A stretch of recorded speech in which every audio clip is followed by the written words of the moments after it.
up, Tank Nerds? Lottie here again. We have a lot to get through today. I've been exceedingly busy. We've been exceedingly busy with restorations on all fronts, as you can see with everything that we have done. Eagle-eyed amongst you who are regular watchers would probably notice a few things in this video that I haven't shown before, and that's for a number of reasons. One, I actually just want to kind of show everyone that we pump through the work exceedingly quickly, much faster than my little YouTube channel can keep up with it. So there's going to be a lot of spoilers in this video. If you don't want spoilers, I guess don't watch, but anyway, yeah, you're going to see a lot of finished restorations in this that I haven't even talked about in previous videos. So if you want to see some cool stuff, stay watching, because there's going to be a lot in this video. I'm just going to do a quick little tour of the workshop. It's currently a little bit messy because we have added a lot more storage area and we're making room for more stuff. So we've kind of got everything spread around at the moment just so we can sort it all. And I thought this, of all times, would probably be the best time to actually show everything that we've been doing. And also because we are getting rid of a lot of the finished projects. So they're going to new homes. So I thought I may as well show them while I've got a chance. Yes, they're going to be in other videos, but I kind of wanted to show them off before they leave. So let's get into it. Okay, we're going to start with the newest restoration. Those. They are carriages of some sort. The only instruction that I've received thus far is we want clean, we want made possibly into tables. But they're going to get back to me on that one. I've also been told that there are 7 more of those. So beyond that, I actually don't know how new. We put them there today. So yeah, I don't know. I'm sure I will make little videos out of them or something. Yeah, don't really know what else to say about them. Next, you'll see this gigantic space. Ooh, we've got a very big project coming in, and it's going to sit right there. Can't talk about that. We've moved in new storage for the big project and for other projects. So you'll see this, what very much looks like a graveyard or rust heap. These are parts for our Bren gun restorations. You heard that right, plural restorations. We have 2 Bren gun restorations going on at the same time. We will talk about those later. Needless to say, we have lots of parts. Once we're waiting on a shipment of pallets to arrive. They're going to go on there, as will all the spare parts. But how are we going to get to all the spare parts when this space is taken up? Good question. We have our long crane. This has been an old hand that is actually very familiar with this building that we're in. In fact, this is where it spent its entire life. Unfortunately, it has received a major boo-boo by the last people that touched it, which, surprise, surprise, wasn't us. And now we've got to fix it. So Peter has taken it upon himself to do so. This is the hub assembly for the crane over there. I would like to tell you what's wrong with it, but unfortunately, I think the people that did the boo-boo on it wouldn't like me saying that. At a point that I feel comfortable talking about the boo-boo, I'm going to call them out, and they're going to be quite unhappy. So, leaving that one there, let's move on to something more enjoyable. We have more bits and bobs for our Bren gun restorations. Again, we have a great deal of sorting out to do because we are doing that restoration. I'm probably actually going to interlude a quick little snippet of the rusty pile of, I don't know if I can say that on YouTube. There was something sitting here. We're going to cut to it right now. We are finally back to Armour. So we have got the bottom. If you've never seen the bottom of a Bren gun carrier, here you have it. So We are doing this one up for a client. We're going to do a full restoration. Just going to quickly show you what we're working with. Alright, so let me take a step back and show you everything. So that is a Bren gun hull. It is uncut, which means that the sides and front are complete. Although eagle-eyed amongst you will notice that it is rather rusty. And most importantly, the bottom is almost completely rusted through with a rather significant crack, which has grown over the course of us cleaning it. But that's neither here nor there. It's only really grown that bit there. But yeah, so the plan, we rolled it onto its side for now so we can get all the crap out, as you can see lying on the floor. We have many spare parts to work with, plus a bunch of other stuff. Engines, gearboxes, all that over there. Not a problem. So the current plan, we are going to have to get this back upright now that we've cleaned it out. It's going to get sandblasted, so we've got a large sandblasting mob that can handle this job, and their prices were actually fairly reasonable. When it gets back, we will cut out the floor, so pretty much from corner to corner, and we'll replace this, and we can use that basically as a stencil.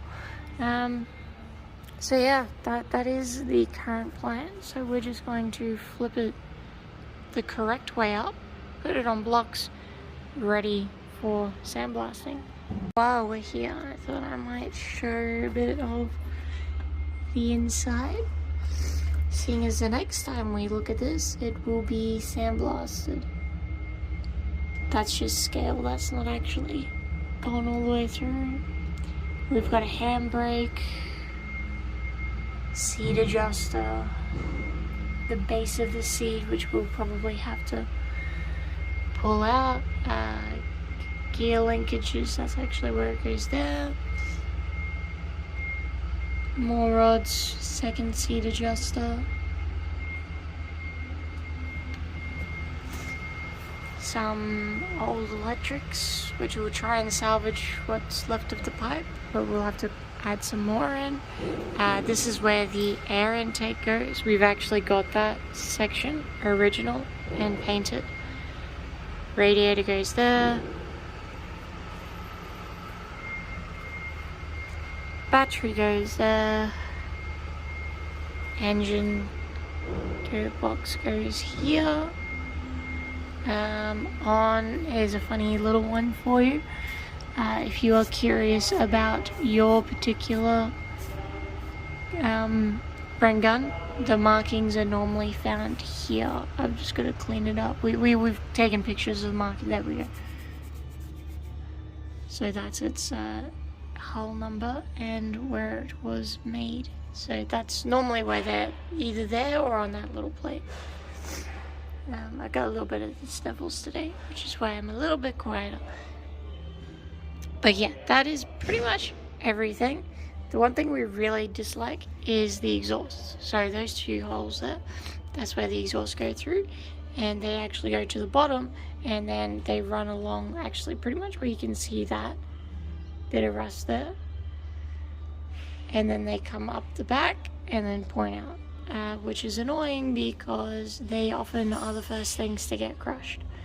Which is fine, they were completely rusted out anyway, but hey, it's one of them things that is kind of annoying.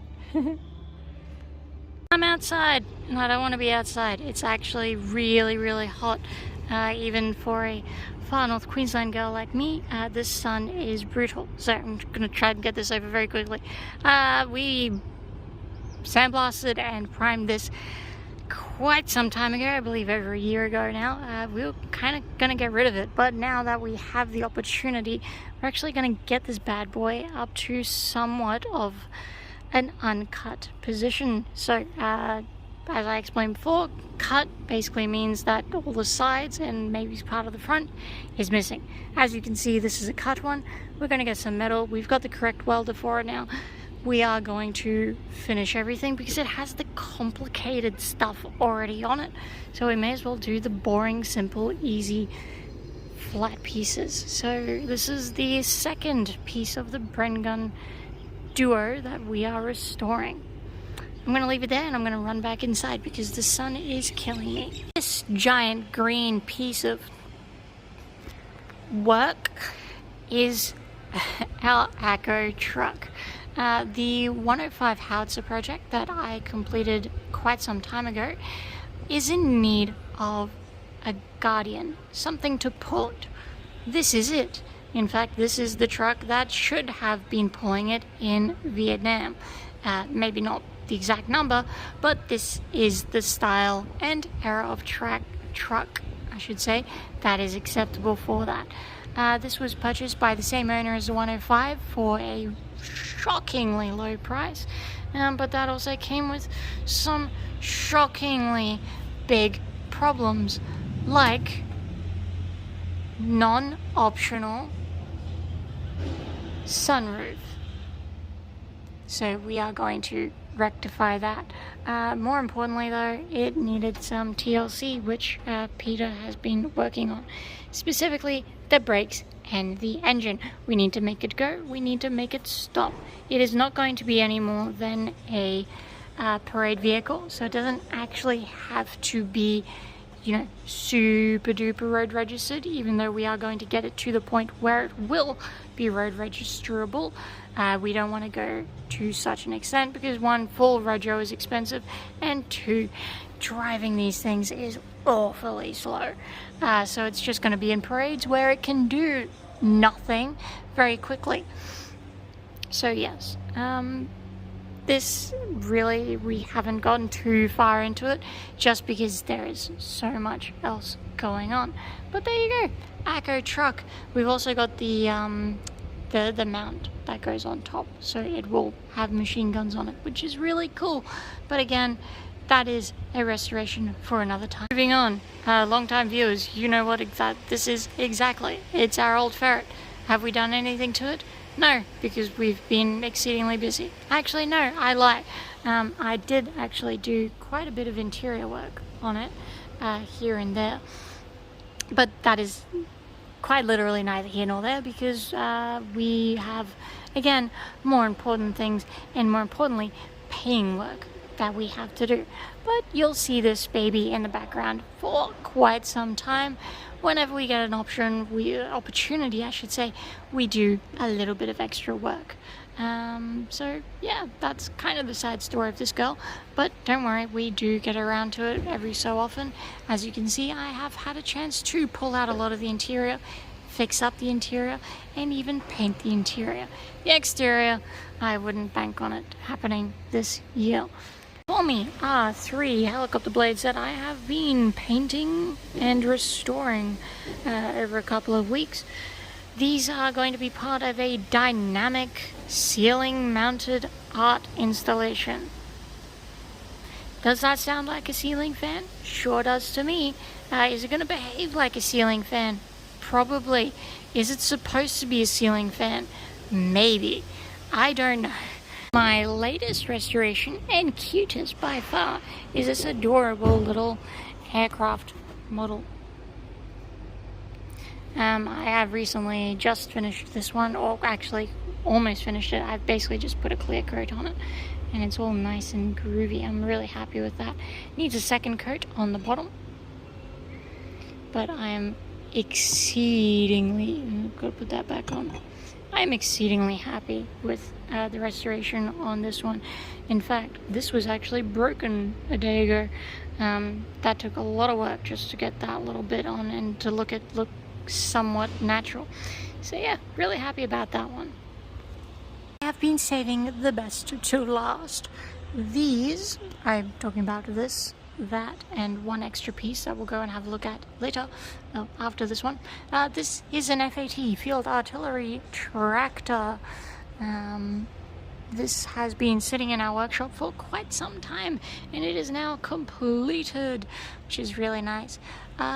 It drives, it runs, stops. It is actually really, really nice to drive. So much so that we're considering not giving it back to the owner. Just kidding. But Peter has done an amazing job on the internals, getting the engines running, the brakes stopping. He did all the painting, installed all of these rifles into it. It is a marvelous piece. But what is a field artillery tractor without artillery? So while Peter was doing that, I was doing this. This is a lovely, gorgeous 25-pounder.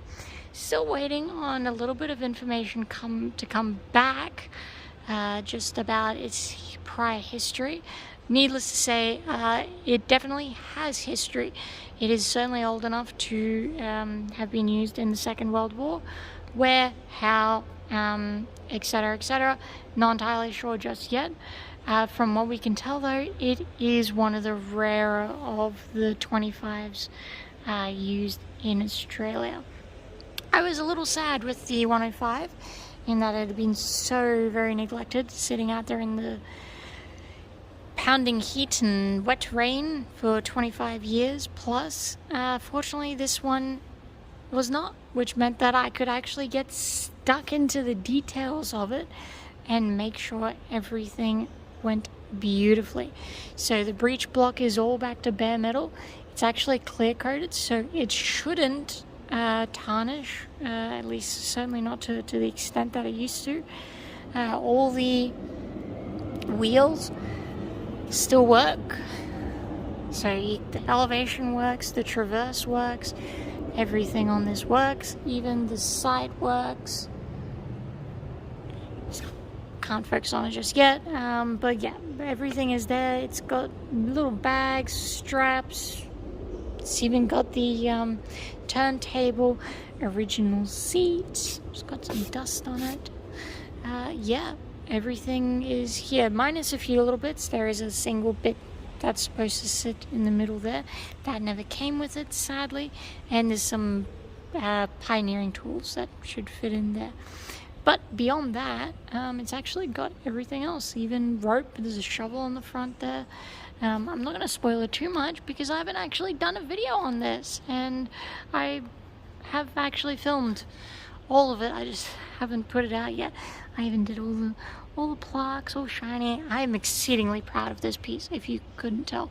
But I just haven't had the time to get the video out for it, which is why I'm only going to show you half of it. But yes, so yeah, I did this. Very happy with it. I'm going to be sad to see it go to its new home, even if it is a very nice home where it's going to be cared and looked after. I'm just going to cover it back up. There we go. Yeah, so you will see this back on the on my channel in the future once I get around to it, because again, I have filmed all of this process. I just haven't done too much in far as putting it out there. Over here quickly, we have the limber trailer. It's still partially covered. You might recognize this one as the one that we restored some time ago. We had to repaint it to match the other artillery gun and artillery tractor, because the owner of this one has bought recently another one, and sadly it is actually got original green. I don't know if that's sadly, it's actually pretty good.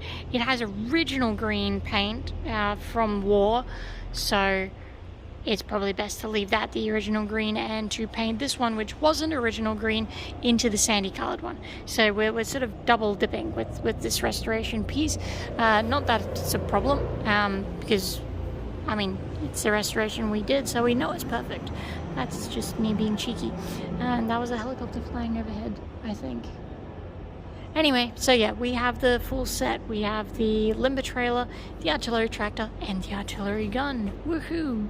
There you have it.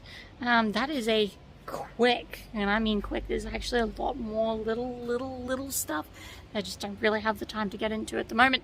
But yeah, that is all the sort of big restoration jobbies that we have in the workshop at the moment. So yeah, I'll see you guys on the next one. It's probably going to be more of the ejector seat because we are still covering that. But yes, it is not the only restoration job that I have.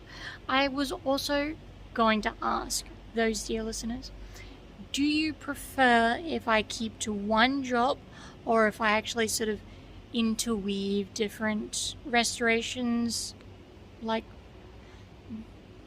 you know, one episode is the ejector seat and then one episode is the 25, and it's a little bit more complicated that way, and it's hard to keep a sort of like straight track. But like, I have noticed the ejector seat isn't as popular as other restorations, which I can understand, because you haven't seen how amazing it is. I was going to say awesome, and then I switched to amazing, and it's kind of both. But yeah, because you haven't seen how amazing it is, you can't quite appreciate it just yet. But regardless, I know it's not everyone's cup of tea.